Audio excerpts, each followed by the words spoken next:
Our next session is going to be with Jill Nicholson, Head of Customer Success from Chartbeat, and she's going to be speaking to us about going from zero to hero, building the internal reputation of customer success. Please welcome Jill. Okay. Everybody hear me? We're good? All right, awesome. So like she said, I'm Jill. I work for a company called Chartbeat. Now we're going to go for the shameless plug. Chartbeat is a digital analytics service that helps publishers identify, curate, and promote their most engaging content so that they can capitalize on their audience's attention while they have it. While most analytics services are worried about clicks, we're worried about what happens between the clicks. We're worried about the audience's attention. I joined Chartbeat in late 2014 after having been a customer for several years in the publishing industry. And I was brought on to lead a team of 4 customer success managers, ostensibly to use my background in publishing to help the company better connect with their users, to help us leverage my experience to make us a little bit more sticky with publishers. So when I started back then, this was the mentality of the company. There is no churn and the product sells itself. Now we'll do a raise your hand if you actually believe that was the case when I took over. So what I found when I started was actually that, with this mentality, customer success, or account management as it was called back then, was really just, you guys process the renewals, you sort of help the support team, but the support team is fantastic and the product stands alone, so you guys are just kind of here to help. And that wasn't really the true. We actually had more things going on behind the scenes that we need to get a handle on. So in the last about year and a half, I've worked really hard with my team and with my colleagues to build the reputation of customer success. At the time, one of our existing account managers called it the armpit of Chartbeat. And now we've taken it to a place where not only are we a vital part of the Chartbeat ecosystem internally, nothing strategic happens without input from customer success. Nothing on the customer side happens without us knowing what's going on and communicating it to customers. And also, we turned out to be the coolest team to be on. So now we have people from other teams who are like, hey, if you guys are going to expand again, let me know. I might want to join customer success. So we're going to talk a little bit today about how it worked for us, and hopefully there's some key takeaways that you can use when you head back to your homes. So it's going to say the same thing that everybody here is going to say: gather your data. I'm actually going to take you through the specific data points that we've used over the last year and change to kind of change the profile of customer success and really build us up inside the company. So the first one is know your revenue. So everyone throughout the company was constantly talking about our strategic customers and our strategic customers and our strategic customers, the top 25. And I'm like, I don't think you actually know who those customers are. We had some fantastic names, but they weren't really making it into that top tier of revenue. So one of the first things we had to do is we had to say, where does our money come from? And it was a super simple spreadsheet that was really illuminating for us. Just accounts ranked by ARR, and how far down do you go? What percentage of your revenue do those customers represent? And we found out there was actually this natural division at about our top 100 customers, where we saw those huge, titanosaurs, the big customers that were contributing a large portion of our revenue, but also those slightly smaller customers who were fantastic names, who were fantastic users, but hadn't quite made it to the strategic level because we didn't sell into them properly.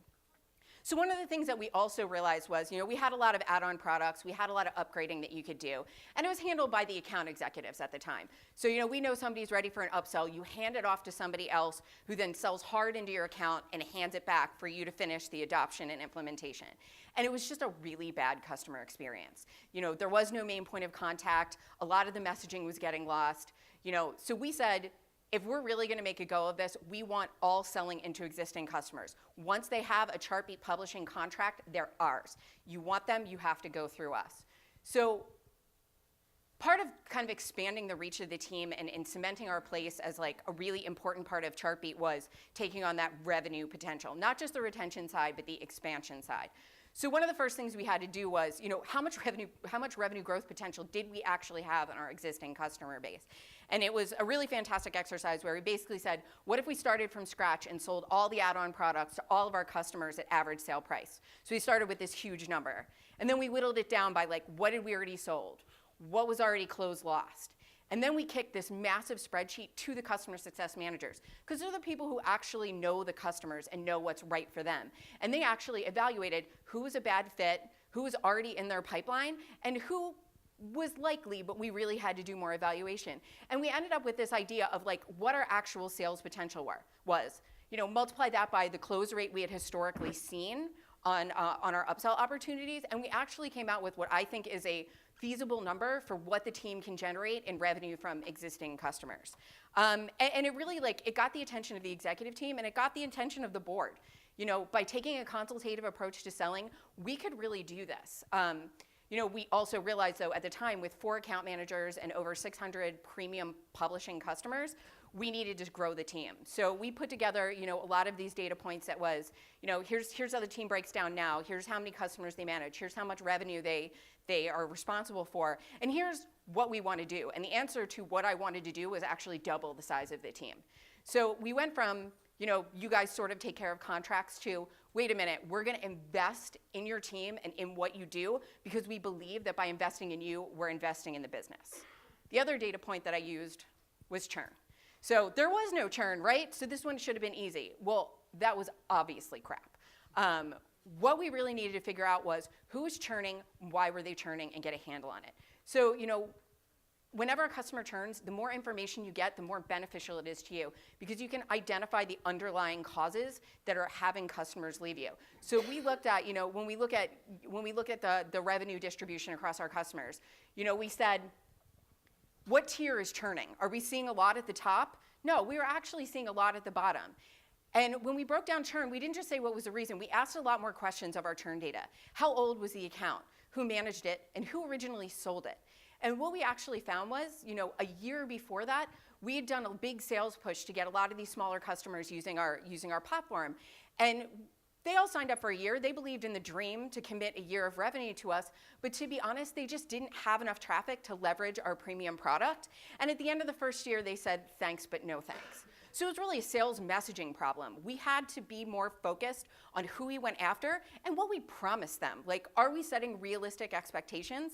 Because we don't want 1 year of revenue. We want a lifetime of revenue from these customers. So we were able to really explain to, especially the executive team and the board, there was churn. There was so much churn that if we had ignored it for 2 more quarters, we would have actually had a problem. But because we could get a handle on this data, we actually got in front of a lot of these problems and educated the entire company about who was churning, why they were churning, and what we could all do to stop it. Because if you're just putting that on the shoulders of customer success, you're not going to win those opportunities.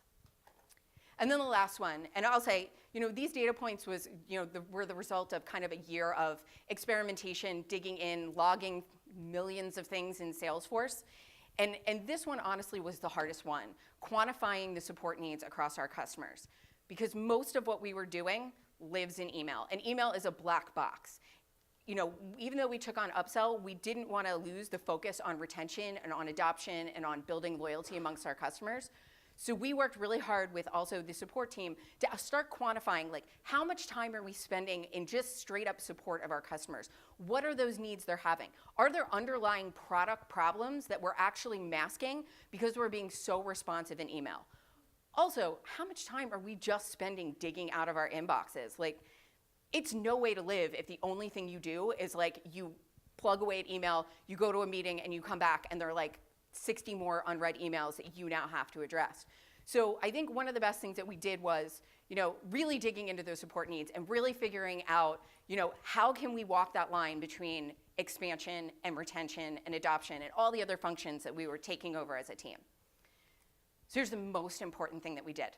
I technically probably could have collected this information myself. A little Excel and a bunch of Googling, and I could have figured out how to do the data analysis, but I didn't do it myself. Not just because it was going to be a strain on my time, but because by partnering with other team leaders in the organization, our business intelligence guy, our sales ops guy, head of new business, head of marketing, head of the support team, I got their buy-in really early for what I was trying to do. I got their opinions. I got the things that they were seeing as the rest of the business was coming together that helped inform what I presented and how I presented it.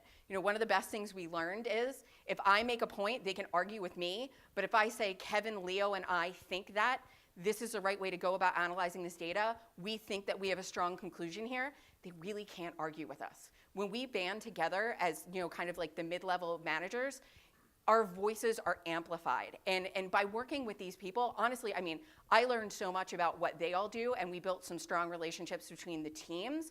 But also, like, I feel like, you know, if we're having a problem or I want to make a case to scale the team again, I've got backup, and I've got some really smart people who can help me get it done in less time.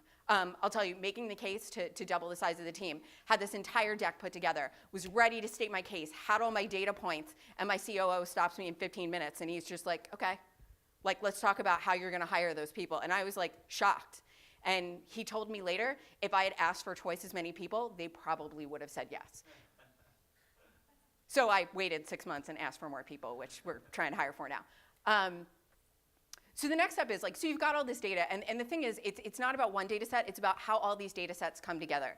Like I said, that revenue, like the revenue distribution chart is the most useful thing I have. I use it for any new data set, we bounce it off that.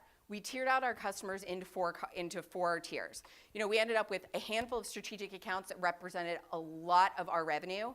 A tier 2 of, you know, really fantastic partners and some great names that needed a lot of expansion. Tier 3, which was a much bigger tier, where it was like a mix between retention and expansion, like that was kind of the needs of that tier. And then this huge number of accounts, a long tail of accounts, hundreds of accounts that only represented about 5% of our revenue. Now, at the time, those customers were getting the same level of service as the rest of them, and it just doesn't make sense. You know, at the time, we were scaling in terms of customers and internally, and we're trying to figure out how to do this at scale. And the biggest thing we had to admit to ourselves is we can't support our biggest customers and our smallest customers in the same way. They don't need it, and we can't do it. So these are some things, you know, I did a deep dive for our CEO to help him understand, you know, what the team accomplished in 2015 and what we wanted to do in 2016. And we had some really great slides that I think made a huge impact. So the key takeaways by tier, forcing myself to sit down and say, what was the retention story on each tier? What was the expansion story on each tier? We'd made some decisions based on data in the year. Did they pan out? Thankfully for me, they totally did. And the areas where we saw growth, there was growth. The areas where we saw some retention problems, we were able to stem them. But actually forcing us to sit down and like think this through tier by tier was a great exercise that really helped us inform the executive team. We also built this scatter plot out of that like massive bottoms up upsell market sizing that we did, where we said like, what is your current ARR and what is our upsell potential? It really helped us identify the outliers, those accounts that were way undersold. It also helped us identify that, like, especially at the top, we'd been so aggressive at selling into them that we couldn't really expect more revenue to come out of them. We had to work on adoption and building strategic relationships and looking at the roadmap so that we could retain those, you know, huge titanosaurs. Correlations between product usage and ARR. That was a fun one, because you'd think as ARR goes up, product usage goes up. Actually was not the case. Again, thanks to my business intelligence friend, who is like my best friend, he figured out that it actually scaled with the square root of the ARR, and that was what you could use to actually predict like what normal usage was and where an account fell on the up and down, like were they overperforming or underperforming in terms of usage? And again, it all just came out of like the intersections between a lot of these different data points that helped us see this. And then, oh, skipped ahead to the retention story, so we already did that one. Awesome. So the next thing was get buy-in from the whole company. They'll tell you the first thing you have to do is get buy-in from the executive team. If you only have the support of the executive team, your life is going to be a living nightmare. You know, how we started was, you know, when the company was small and scrappy, if someone in product wanted to talk to a customer, they picked up the phone, they called them, they had a conversation, end of story. With this many customers, you can't do that. If the customer success team doesn't know who you talked to, what you talked about, and what follow-up work there is to do, it gets us in these really awkward situations, and we would be caught with our pants down. And it drives me absolutely nuts. So we started with the executive team, and I specifically started with the head of product in using this data to win her over, because she was one of the people who was really preventing us from kind of, you know, getting in front of some of those customer problems. Not on purpose. She was employee like number 3, so she was just used to like that scrappy early startup way of doing things, and we really needed to win them over. I think the key takeaway for the executive team was short presentation. You don't get 20 slides for an executive team, you get 5. You need to pick these and you need to curate them and whittle them down so that you're just making your point. And you're also telling a story. So starting with that revenue, talking about the upsell potential, making them aware of churn, and then showing them what are you going to do with that data that's going to make you a better organization a year from now. And then also, again, aligning the structure, saying, if you let me scale the team, this is how many accounts each person would manage. This is how much revenue they'd be responsible for. This is the upsell potential for each one. Showing ROI for each new person you hire was like an amazing selling point for scaling the team. Hiring people. We saw different needs on different tiers, so we hired different people for different tiers. So for tier 2, we prioritized people who had sales experience, who could really help us get in there, expand. In tier 3, wasn't so important. There was going to be some sales. We can teach you how to consultatively sell. But a lot of your job was going to be retention, so we could prioritize people with a little bit more of a retention background. And then on tier 4, it was just people who could stand the one-to-many, who could help us mass market to those people to get in front of the problems. They had a lot of needs, but they were really low level and incredibly predictable. So the people we hired there, they manage a huge number of accounts, but again, it doesn't add up to that much revenue. And they do very little upselling. If somebody comes inbound and wants to look at a new product, we're happy to show it to you, but we know these people aren't a good fit for our premium products. They don't have a lot of budget to spend. Any dollars we get out of them are bonus dollars. We don't even budget them into our sales goals. Like if they buy something, we just cheer and move on.